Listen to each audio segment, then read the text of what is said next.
அந்த குழி பறிக்கிறவர்களை கண்டுபிடிக்கக்கூடிய ஒரு ஞானத்திற்காக நம்ம ஜெபிக்கணும். இன்றைக்கி நிறைய பேர் நமக்கு ரொம்ப ஆச்சரியமாக இருக்குது. கணவன்மார், சில மனைவி, சில பிள்ளைகள் கூட எப்பா அவன் உனக்கு குழி பறிக்கிறான், அவன் உனக்கு அழிக்கிறதுக்கு பார்க்குறான், அவன் உனக்கு ஒரு பெரிய குழியை வெட்டிகிட்டு இருக்கான், நீ ரொம்ப ஜாக்கிரதைன்னா நிறைய பேருக்கு அது புரிஞ்சிக்கவே முடியல. இல்லை அவன் தான் பெருசு, நீ அவன் மேலே பொறாமப்படுற, அவனை உனக்கு பிடிக்கல, என்னென்னமோ இன்றைக்கி நிறைய கணவனார் பேசுகிறார்கள், மனைவி பேசுகிறாங்க, இன்னும் நிறைய பிள்ளைகள் பேசுகிறாங்க. அவங்க குழி பறிக்கிற விஷயம் இவங்களால புரிஞ்சிக்கவே முடியல. ஆனால் நீங்கள் இன்றைக்கி ஒரு ஜெபத்தை ஏறிடுங்க.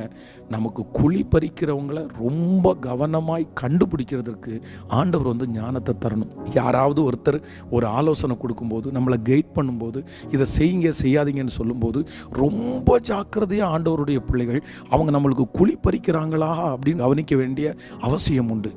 ஒன்று, கர்த்தரே நம்மளை தப்பு வைப்பார். நம்ம ஜெபத்தோடு